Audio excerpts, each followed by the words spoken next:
Hello and welcome. You're watching Explosive Exclusive. I'm Padmaja Joshi. Viewers, the hustle is on in the political corridors in the run-up to 2024. The BJP has already released its first list of 195 candidates. Now it's the turn of the Congress. The grand old party is in a huddle to discuss their list of candidates for the upcoming elections. This is the first meeting of the CEC on the Lok Sabha polls, which is taking place in the national capital. Times now has learned that the Congress will discuss candidates for 60 seats across 10 states, namely Chhattisgarh, Delhi, Karnataka, Telangana, Kerala, Lakshadweep, and the 4 states in the northeast, which are going to be the primary focus. But they have decided to get off the block with states like Karnataka and Telangana, both states where they are in government, Kerala, where the UDF is strong, and of course Lakshadweep, Chhattisgarh, where they were earlier in government in the state. Let's go straight across to Nyamika, who's joining us now. Nyamika, according to your sources, and give us only Andar Ki Baat, which is going to be the trickiest state of the 10 that you have named?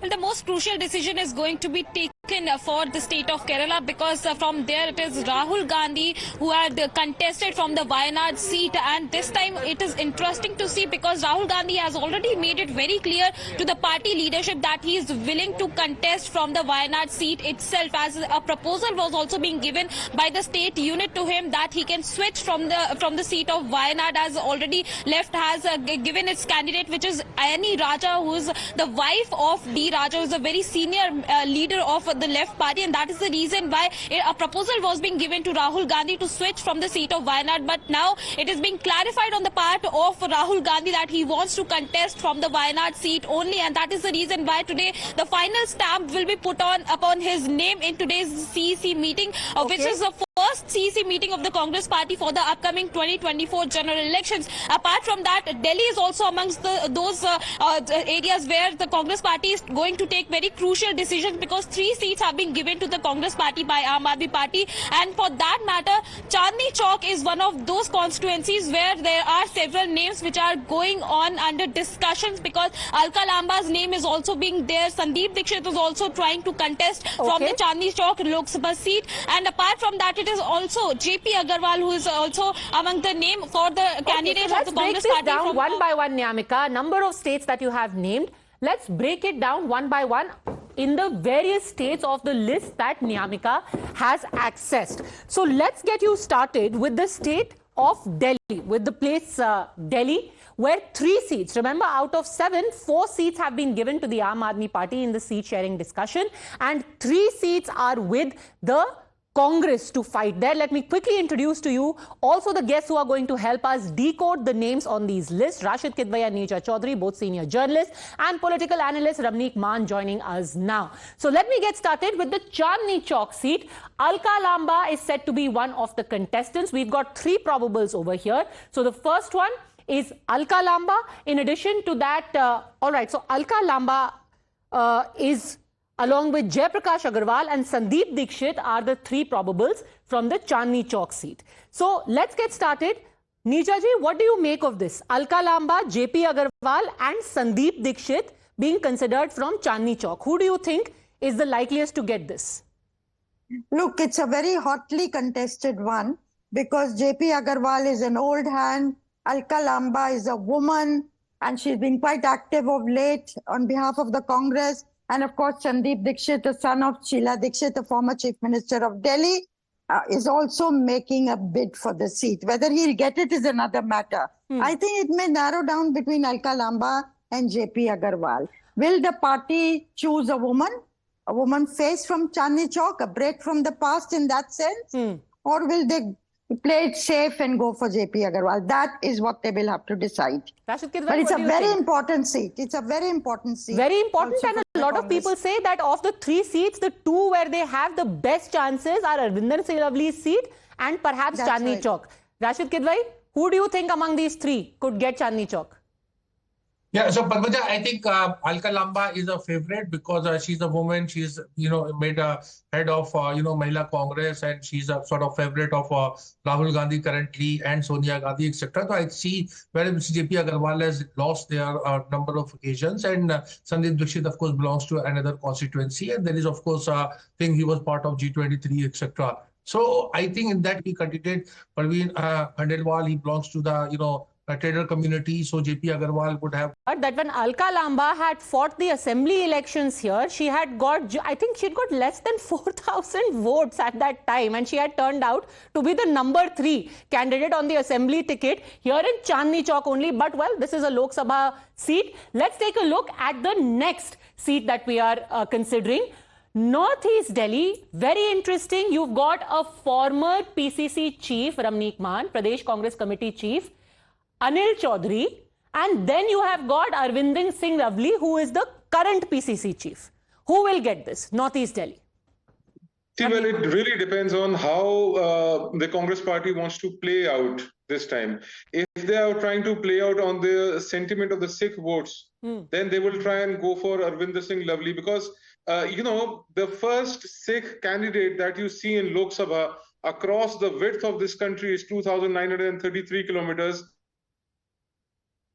Is SS Ahluwalia in West Bengal. So if they are playing the card right, and if they are playing with the sentiments of the Sikhs right, I think the seat should go to Arvinder Singh Ravli. But then again, the popularity, he has been very close to the top leadership of the Congress party as well.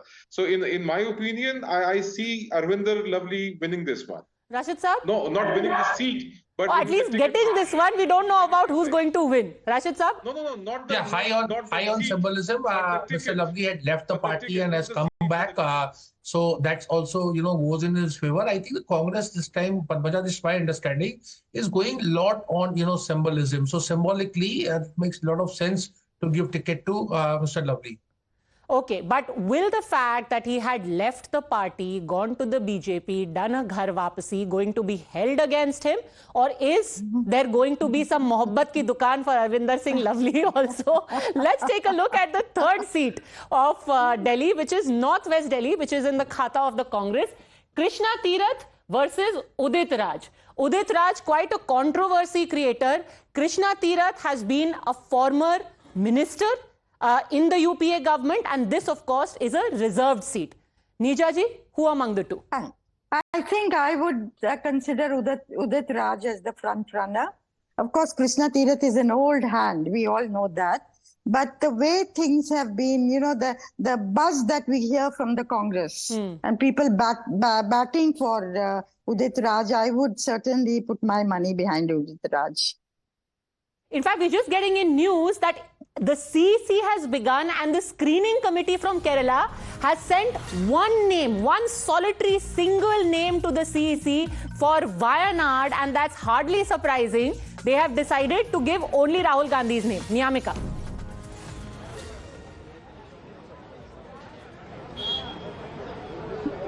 That's absolutely right, as the CEC meeting is going to start just in a bit from now, because the leaders have already started arriving here at the AICC headquarters. However, they are still waiting for the Congress President Mallikarjun Kharge, and also even the former Congress President Rahul Gandhi is also expected to arrive here shortly at the AICC headquarters to take a part in the CEC meeting, as this is the very first CEC meeting which is going to decide upon the names of the candidates for the 2024 general elections. But it is being informed to us that for the Wayanad seat, the Congress state unit for Kerala has submitted just one name, which is of the Rahul Gandhi's name, as we have already said this earlier as well, that Rahul Gandhi has already expressed his opinion to the Congress leadership that he is willing to contest from the Wayanad seat, and now it is being informed by the sources that only one name has been given by the Kerala state unit to the Congress leadership for the Wayanad seat, and that is of Rahul Gandhi, as he himself is willing has to made contest. it very clear That's good news for the Congress. Ramneek Maan, that Rahul Gandhi has expressed his willingness to contest from Wayanad.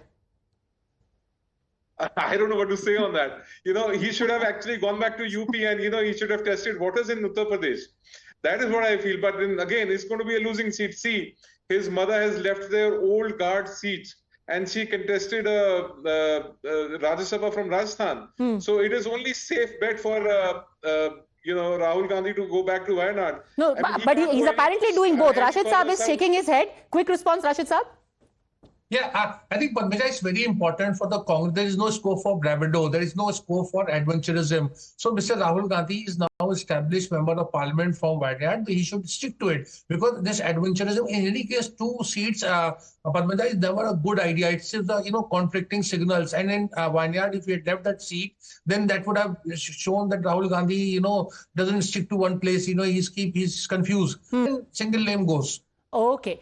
So now let's shift focus to Haryana. What is the CEC going to consider in Haryana? The first name we have is of Deepender Hooda from Rohtak. That's hardly any surprise, Neerja ji. But do you think this time he is going to be able to make it? Well, last time it was peaking for the BJP, 10 out of 10 if you remember. And this time, of course, the Congress is trying to make a bid again. His father, Bhupinder Singh Hooda, has been on the ascendance. And obviously, this is a strategy that Deepender will fight the Lok Sabha elections and the senior man Hooda will fight the assembly elections when they take place later this year. So, yes, I think he could have a good fighting chance from Rohtak. And this time around, Ravneek Man, in Rohtak, this entire belt of Rohtak, Bhiwani, Hisar, and with the wrestlers' protest, Deepender has been very active there. He was at Jantar Mantar also. You think there is a real possibility also? Rajya Sabha MP, and his term has just begun. He's not even 2 years into his term.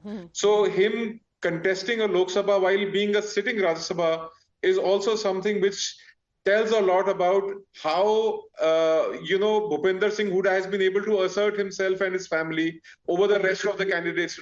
The Congress has been in power in Haryana just before BJP came in 2014, and they were there for 10 years.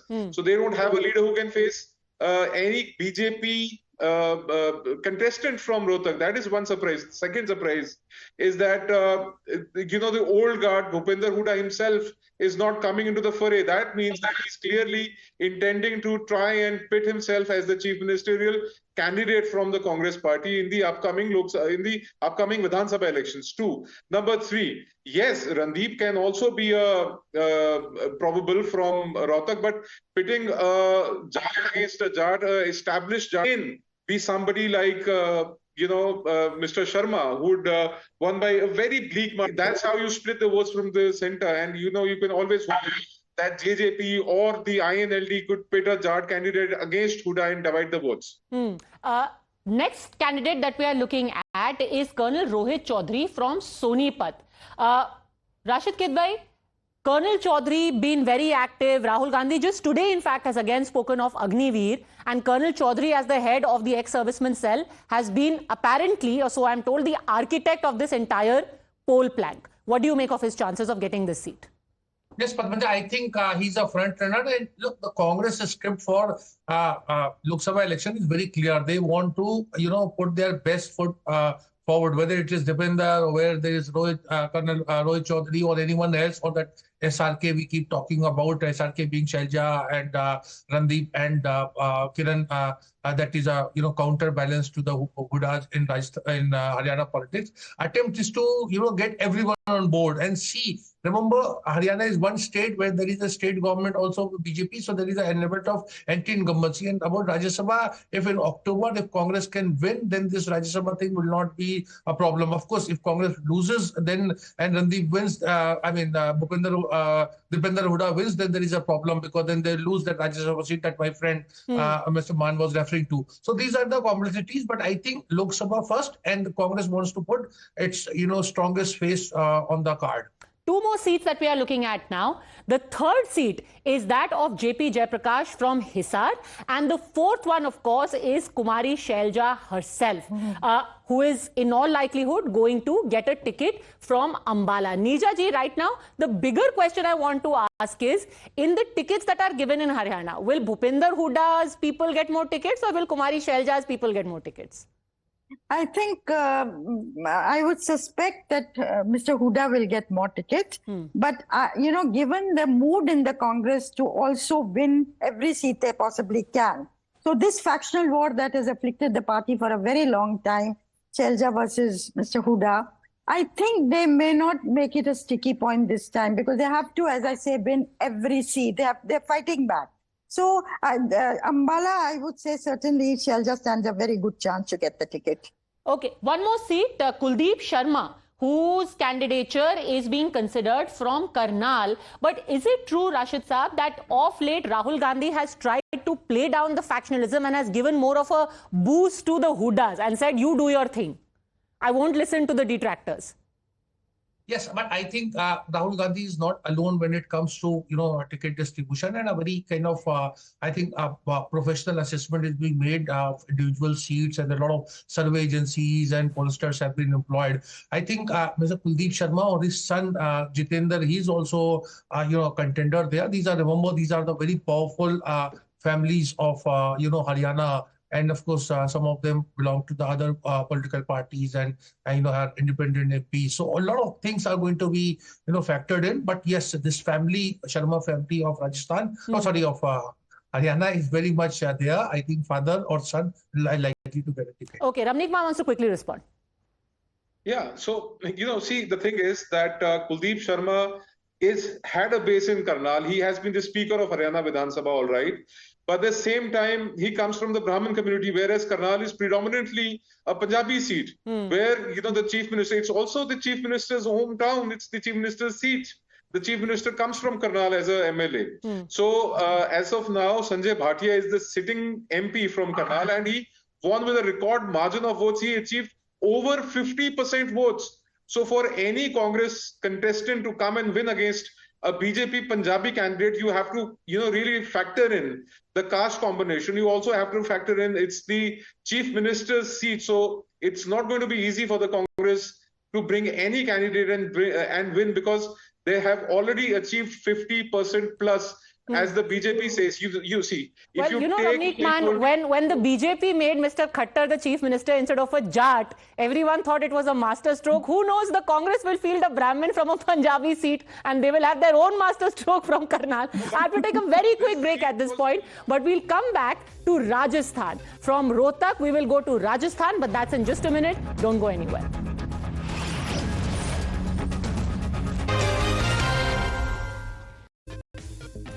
Welcome back on Explosive Exclusive. Even as the Central Election Committee of the Congress meets, we are getting you the list of probables that are in that envelope, in that file, which is before the CEC right now. What are the... Last time from a different constituency, why not Ashok Gehlot himself? He may be an MLA, but he has no role.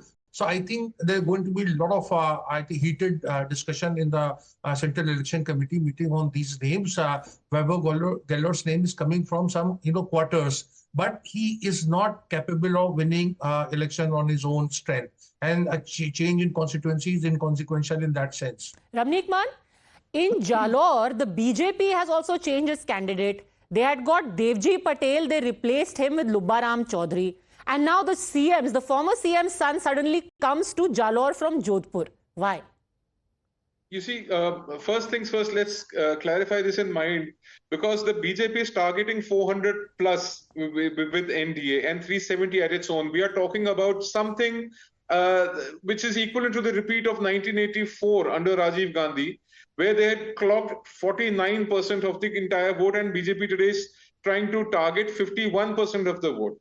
So therefore, they're trying to put even their best foot forward, and they're trying to curtail, or they're trying to avoid the anti-incumbency against certain contestants. Number one. Number two, well, apart from Hanuman Beniwal of the Rashtriya Loktantrik Party, it was a clean sweep for the BJP. Rajasthan had clocked 24 out of 25 for the BJP.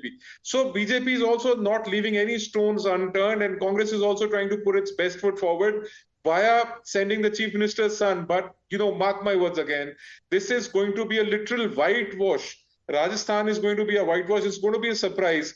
If BJP is to come close to 51%, they have to whitewash Rajasthan. Okay. No matter Vaibhav comes or Meena comes or Ola comes, they're all going to get, biting the dust. That's what I see in Rajasthan. Okay, we will see who eventually comes. But remember, you heard the names right here first. On Times Now, and we're always here with our experts to tell you the story behind these names and faces. Exciting election times. This is your Election News Headquarters. Thanks for watching. I will see you at 8 on India Upfront.